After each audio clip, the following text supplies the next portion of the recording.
ಅಂಕವಾಸ್ತೆ budget ಮಂಡನೆ ಮಾಡುತ್ತಿರುವ ಸರ್ಕಾರಕ್ಕೆ, ಬಜೆಟ್ ನಂತರವೂ ತೆರಿಗೆ ಭಾರ ಏರಿದ ಸರ್ಕಾರಕ್ಕೆ, ಬಜೆಟ್ ನಂತರವೂ ತೆರಿಗೆ ಭಾರ ಏರಿದ ಸರ್ಕಾರಕ್ಕೆ, ಅಂಕವಾಸ್ತೆ ಬಜೆಟ್ ಮಂಡನೆ ಮಾಡುತ್ತಿರುವ ಸರ್ಕಾರಕ್ಕೆ.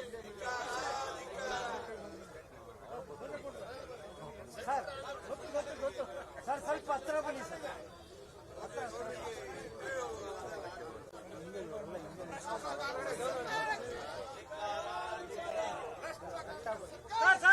ಸರ್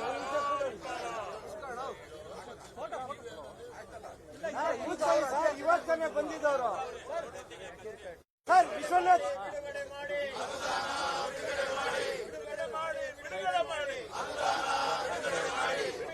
ಸರ್ ಗೌಡ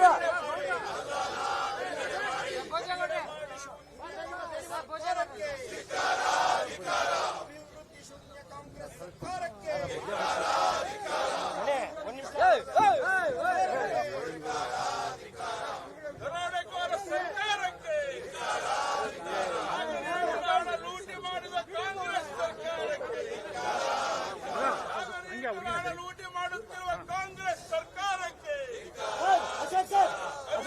ಹಣ ನೀಡದ ಕಾಂಗ್ರೆಸ್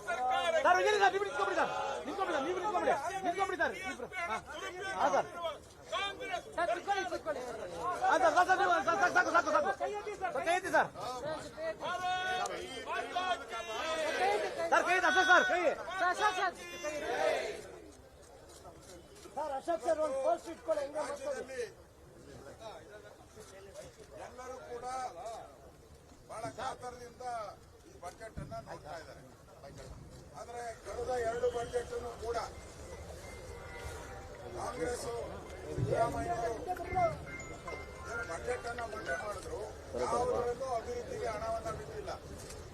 ಎಲ್ಲಾ ಇಲಾಖೆಯಲ್ಲೂ ಅಭಿವೃದ್ಧಿಗೆ ಇದ್ದಂತೆ ಹಣವನ್ನ ಕಟ್ ಮಾಡಾಕಿದ್ದಾರೆ. ಎಲ್ಲಾ ನಿಗಮಗಳಲ್ಲಿ ಸಾಲ ಏನ್ ಕೊಡಬೇಕಾಗಿತ್ತು ಆ ಸಾಲದ ಹಣವನ್ನ ಕಟ್ ಮಾಡಿದ್ದಾರೆ. ಒಂದು ವಾಲ್ಮೀಕಿ ನಿಗಮದಲ್ಲಂತೂ 187 ಕೋಟಿನೂ ಲೂಟಿ ಹೊಡೆದು ಕಾಂಗ್ರೆಸ್ಸಿನ ಎಲೆಕ್ಷನ್ಗೆ ನುಂಗಿ ನೀರು ಕುಡಿದ್ಬಿಟ್ಟಿದ್ದಾರೆ. ಈಗ ಅವ್ರ ಹತ್ರ ಹಣ ಇಲ್ಲ, ಪಾಪರ ಹುಟ್ಟಿದ್ದಾರೆ, ಬೀದಿಗೆ ಬಂದಿದ್ದಾರೆ. ವಿಧಾನಸೌಧದ ಮುಂದೆ ತಟ್ಟೆ ಹಿಡ್ಕೊಂಡು ಭಿಕ್ಷೆ ಬೇಡೋ ಸ್ಥಿತಿ ಬಂದ್ಬಿಟ್ಟಿದ್ದಾರೆ. ಆ ತಟ್ಟೆ ಹಿಡ್ಕೊಂಡು ಭಿಕ್ಷೆ ಬೇಡೋ ಕಾಂಗ್ರೆಸ್ ಅವರು ಇವತ್ತು 1 ಲಕ್ಷ ಕೋಟಿಗೂ ಹೆಚ್ಚು ಹಣವನ್ನ ಸಾಲ ಮಾಡ್ತಾ ಇದ್ದಾರೆ. ಕರ್ನಾಟಕದ ಕೆಂಗಲ್ ಹನುಮಂತಯ್ಯನಿಂದ ಹಿಡಿದು ಇಲ್ಲಿವರೆಗೂ ಯಡಿಯೂರಪ್ಪನವರು, ಬಸವರಾಜ ಬೊಮ್ಮಾಯಿ ಯಾರೂ ಕೂಡ ಸಾಲವನ್ನ 1 ಲಕ್ಷಕ್ಕೆ ಏರಿಸಿದವರಿಲ್ಲ.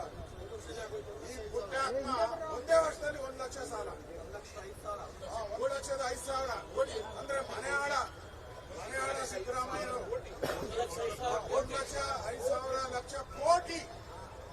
ಓಕೆನಾ? ಇನ್ನೇ ಮುಂದಿನ ವರ್ಷ ಮಾಡಬೇಕು, ಇರಲ್ಲ ಸಿದ್ದರಾಮಯ್ಯ, ಮುಂದಿನ ವರ್ಷ ಇರಲ್ಲ. ಇಂಥ ಸಾಲ ಮಾಡಿ ಅವರು ಈಗ ಮೊನ್ನೆ ನಾವೆಲ್ಲ MLAಗಳೆಲ್ಲ ನೋಡಿ ಆಯ್ತು ನಿಮ್ದು ಅಭಿವೃದ್ಧಿಗೆ ಹಣ ಕೊಡಿ, ಶಾಸಕರು ಏರಿಯಾಗ ಹೋಗಕ್ಕೆ ಮಾನ ಮರ್ಯಾದೆನಿಲ್ಲ. ಎಲ್ಲಾ ಪಾರ್ಟಿಯವ್ರಿಗೂ ಅಟ್ಲೀಸ್ಟ್ ಮರ್ಯಾದೆಗಾದ್ರೂ ಹೋಗ್ಬೇಕಾದ್ರೆ ಅಭಿವೃದ್ಧಿ ಹಣ ಕೊಡಿ ಅಂದ್ರೆ ಏನ್ ಹೇಳಿದ್ರು, ನಾವು ಫ್ರೀ ಕೊಟ್ಬಿಟ್ಟಿದ್ದೀರಿ, ನಮ್ಮ ಹತ್ರ ಹಣ ಇಲ್ಲ. ಈಗೇನ್ ಮಾಡ್ತಾ ಇದ್ದಾರೆ, 1,05,000 ಕೋಟಿ ತಗೊಂತಾ ಇದ್ದಾರೆ. ಈಗ ಲೋನ್ ತಗೊಂಡಿದ್ದಾರೆ. ಅದರಲ್ಲಿ ಅವರು ಯಾಕೆ ತಗೊಂಡಿದ್ದಾರೆ ಅಂದ್ರೆ ಅದರಲ್ಲಿ 60% ಲಂಚ ಹೊಡೆಯೈತೆ. ಅವ್ರ ಹತ್ರ ದುಡ್ಡಿಲ್ಲ. ಈ ಸಾಲ ಮಾಡಿ ಲಂಚ ಹೊಡೆಯೋದು, ಸಾಲ ಮಾಡಿ ತುಪ್ಪ ತಿನ್ನುವಂತಾರೆ. ಕಾಂಗ್ರೆಸ್ ಅವರಂಗಲ್ಲ, ಸಾಲ ಮಾಡಿ ಲಂಚ ಹೊಡಿ, ಸಾಲ ಮಾಡಿ ಸಾಲ ಮಾಡಿ ತುಪ್ಪ ತಿನ್ನಿಯೋದು. ಈಗ ಸಾಲ ಮಾಡಿ ಲಂಚ ಹೊಡೀರಿ ಅಂತ ಮಾಡಿ ಈಗ ಲಂಚ ಹೊಡೆಯಕ್ಕೆ ಸಾಲ ಮಾಡ್ತಾ ಇದ್ದಾರೆ. ಈ ರಾಜ್ಯದ ಆರ್ಥಿಕ ಪರಿಸ್ಥಿತಿಯನ್ನ ಅಧೋಗತಿಗೆ ಇಳಿಸಿದಂತ ಮುಖ್ಯಮಂತ್ರಿ ಸಿದ್ದರಾಮಯ್ಯನವರು ದಾಖಲೆ ಮಾಡಿ ಸುಳ್ಳುಗಳನ್ನ ಹೇಳಿ ಇವತ್ತು ಒಂದು ಶಾಲೆ ಸೋರ್ತಾ ಇರೋ ಹೆಂಚುಗಳೆಲ್ಲ ಬಿದ್ದು ಸೋರ್ತಾ ಇರೋ ಶಾಲೆನ ರಿಪೇರಿ ಮಾಡಕ್ಕೆ ಹೋಗ್ತಾ ಇಲ್ಲ. ರಸ್ತೆಗಳೆಲ್ಲ ಹಳ್ಳ ಬಿದ್ದಿದೆ, ರಿಪೇರಿ ಇಲ್ಲ, ಆಸ್ಪತ್ರೆಗಳಿಗೆ ಔಷಧಿ ಇಲ್ಲ, ಅಂಗನವಾಡಿಗಳೆಲ್ಲ ಮುಚ್ಚೋಗ್ತಾ ಇದೆ. ಅಂಗನವಾಡಿ ಸ್ಥಳಗಳು ಮಾಡ್ತಾ ಇದ್ದಾರೆ. ಎಲ್ಲಾ ಬಸ್ಗಳಲ್ಲಿ ಬ್ಯಾಟ್ರಿನೇ ಇಲ್ಲ, ಡೀಸೆಲ್ ಇಲ್ಲ, ಸರ್ಕಾರಕ್ಕೆ ಬ್ಯಾಟ್ರಿನೇ ಇಲ್ಲ. ಈಗ ಪಾಪರಾಗಿ ವಿಧಾನಸೌಧದ ಮುಂದೆ ಭಿಕ್ಷೆ ಬೇಡೋ ರೀತಿ ಈ ಸಿದ್ದರಾಮಯ್ಯ ಮತ್ತು DK ಶಿವಕುಮಾರ್ ಅವರು ಇದ್ದಾರೆ.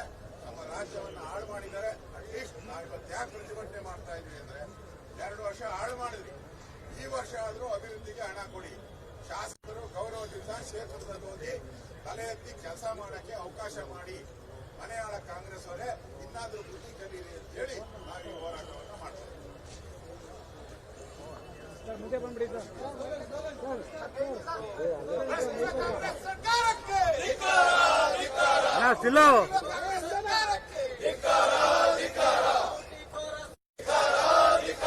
ಅಭಿವೃದ್ಧಿ ಶೂನ್ಯ ಸರ್ಕಾರಕ್ಕೆ ಅಭಿವೃದ್ಧಿ ಶೂನ್ಯ ಸರ್ಕಾರಕ್ಕೆ ಖಜಾನೆ ಲೂಟಿ ಹೊಡೆದ ಕಾಂಗ್ರೆಸ್ ಸರ್ಕಾರಕ್ಕೆ ಸಿಲ್ಲೋ ಇವತ್ತು ಏನು ಬಜೆಟ್ ಅನ್ನು ಮಂಡಿಸ್ತಾ ಮುಂದೆ ಬನ್ನಿ ಸರ್. ಬಂದ್ಬಿಡಿ.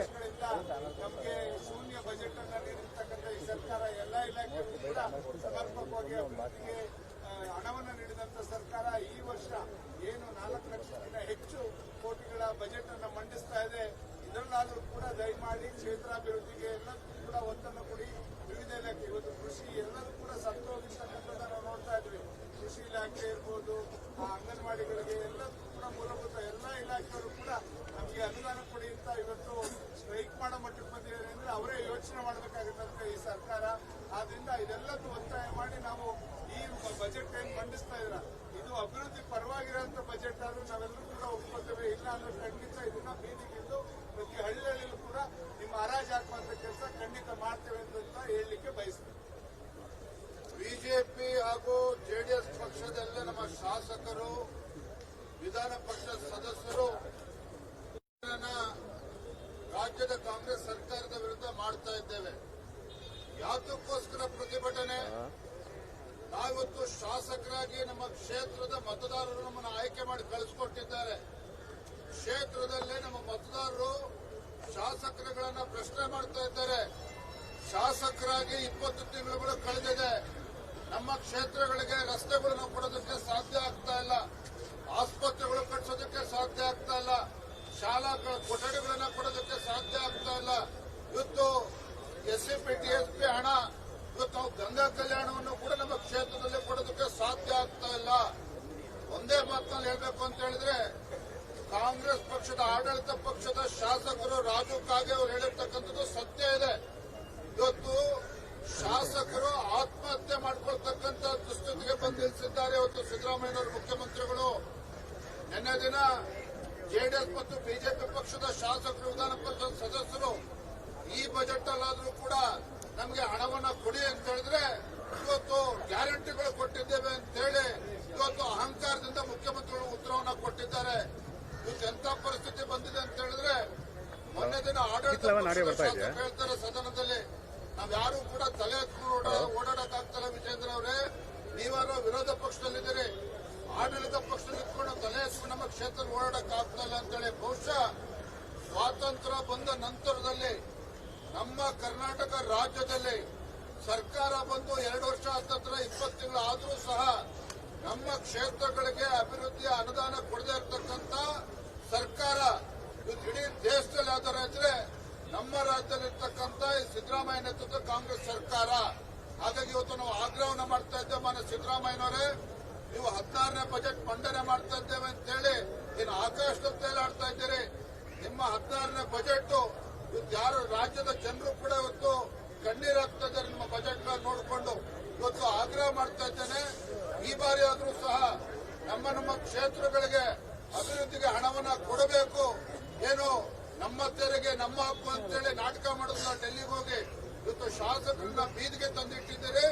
ಈ ಬಾರಿ ಆದ್ರೂ ಕೂಡ ನಮ್ಮ ಕ್ಷೇತ್ರಗಳಿಗೆ ಅಭಿವೃದ್ಧಿಗೆ ಅನುದಾನ ಕೊಡಬೇಕು ಅಂತೇಳಿ ಇವತ್ತು ತಮ್ಮ ಮುಖ್ಯನೇ ಮಾನ್ಯ ಮುಖ್ಯಮಂತ್ರಿಗಳಿಗೆ ನಾನು ಆಗ್ರಹವನ್ನ ಮಾಡ್ತಾ ಇದ್ದೇನೆ. ಕೊಡಿ ಕೊಡಿ ಕೊಡಿ ಕೊಡಿ ಕೊಡಿ ಕೊಡಿ ಅಭಿವೃದ್ಧಿ ಶೂನ್ಯ ಸರ್ಕಾರಕ್ಕೆ, ಬಂಡವಾಳ ವೆಚ್ಚ ಖರ್ಚು ಮಾಡದೇ ಇರೋ ಸರ್ಕಾರಕ್ಕೆ, ಏನೇನು ಬಂಡವಾಳ ವೆಚ್ಚವನ್ನು ಮಾಡದೇ ಇರತಕ್ಕಂಥ ಸರ್ಕಾರಕ್ಕೆ ಭಾರತ್ ಮಾತಾ ಕೀ ಜೈ. ಮಾನ್ಯ ಬಂಧುಗಳೇ, ಮಾನ್ಯ 18 ಬಜೆಟ್ ಮಂಡನೆ ಮಾಡಿ 16 ಬಜೆಟ್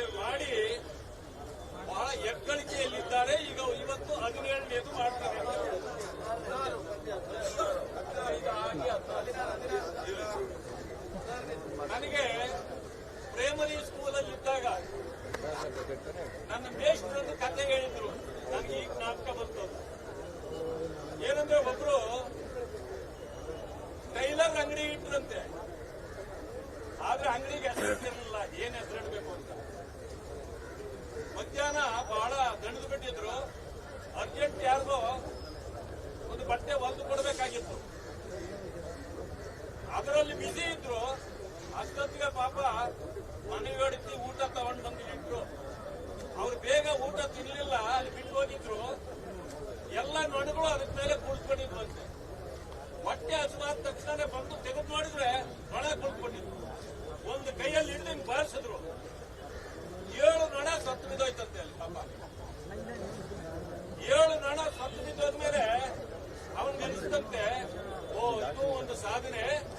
ಅದರಿಂದ ಇವತ್ತು ನನ್ನ ಟೈಲರ್ ಅಂಗಡಿಗೆ 7 ಅಂತ ಹೆಸರಿಟ್ಕೊಳ್ಬೇಕು ಅಂತ ತೀರ್ಮಾನ ಮಾಡಿ ಅವ್ರ ಟೈಲರ್ ಅಂಗಡಿ ಹೆಸರು ಅವತ್ತಿಂದ 7 ಇವತ್ತು ಈ ಒಂದು 17 ಇಲ್ಲಿ ಮುಖ್ಯಮಂತ್ರಿಗಳು 16 ಬಜೆಟ್ ಮಂಡಿಸ್ತಾ ಇದ್ದಾರೆ. ಏನೂ ಸಾಧನೆ ಇಲ್ಲ, ಶೂನ್ಯ. ಇವತ್ತು 16 ಅಂತ ಹಾಕೊಂಡು ಓಡಾಡಬೇಕು ಅಷ್ಟೇ ಅವ್ರು ಇರೋದು, ಇನ್ನೇನು ಸಾಧನೆ ಇಲ್ಲ. ನೋಡಿ, ಇಡೀ ರಾಜ್ಯದಲ್ಲಿ ದಲಿತರು ಹೋರಾಟ ಮಾಡ್ತಿದ್ದಾರೆ ಈ ಸರ್ಕಾರದ ವಿರುದ್ಧವಾಗಿ.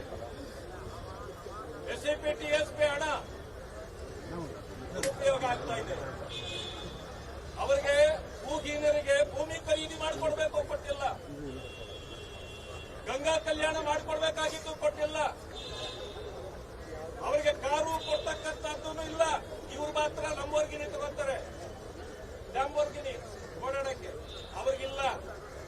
ಜಮೀನ್ ಕೊಡ್ರಿ ಅಂದ್ರೆ ಇವರು 200-300 ಎಕರೆ ತಗೊಳ್ತಾವ್ರೆ. ಬೆಂಗಳೂರು ಸುತ್ತ ಈಗಾಗಲೇ ಲೂಟಿ ಹೊಡೆದ ಹಣಗಳಲ್ಲಿ ನೀವು ಹೋಗಿ ದೇವನಹಳ್ಳಿಯಲ್ಲಿ ನೋಡಿ, ಆನೇಕಲ್ಲಲ್ಲಿ ನೋಡಿ, ನೆಲಮಂಗಲ ನೋಡಿ, ಎಲ್ಲಿ ನೋಡಿದ್ರು ಖಾಲಿ ಜಮೀನು ಯಾರ್ದಪ್ಪ ಅಂತಂದ್ರೆ ಬೇನಾಮಿ. ಈ ರೀತಿ ಮಾಡಿ ಲೂಟಿ ಹೊಡಿತಾವ್ರೆ ಹೊತ್ತು ಜನರ ಸಂಕಷ್ಟಗಳನ್ನ ಕೇಳ್ತಾ ಇಲ್ಲ. ಹೋಗಿ ಶಾಸಕರು ನಮ್ಮ ಕ್ಷೇತ್ರಕ್ಕೆ ಹಣ ಕೊಡಿ ಅಂತ ಕೇಳಬೇಕ? ನಿಮಗ ಮಾನ ಮರ್ಯಾದೆ ಇಲ್ಲ? ನಿಮಗೆ ಅಭಿವೃದ್ಧಿ ಮಾಡಬೇಕು ಅಂತ ಗೊತ್ತಿಲ್ವಾ ನಿಮಗೆ? ಇನ್ನೂ 40% ಹಣ ಬಡದ ಬಜೆಟ್ ಅಲ್ಲಿ ಇಟ್ಟಿದ್ದು ಇದುವರೆಗೂ ಕೂಡ ಖರ್ಚಾಗಿಲ್ಲ ಅಂತೇಳಿ ಎಲ್ಲ ಬಬ್ಬೆ ಹೊಡಿತಾ ಇದ್ದಾರೆ. ಹಣ ಎಲ್ಲೋಯ್ತು? ಲೂಟಿ ಮಾಡಿದ್ದೀರಿ. ನಿಮ್ಮ ಲೂಟಿಗೆ ಜನ ಬುದ್ಧಿ ಕಲಿಸ್ತಾರೆ. ಇವತ್ತು ನಾವು ಸಾಂಕೇತಿಕವಾಗಿ ಈ ಸರ್ಕಾರ ಅಭಿವೃದ್ಧಿ ಶೂನ್ಯ ಸರ್ಕಾರ ಅಂತ ಹೇಳಿ ನಾವು ಪ್ರತಿಭಟನೆ ಮಾಡಿದ್ದೇವೆ.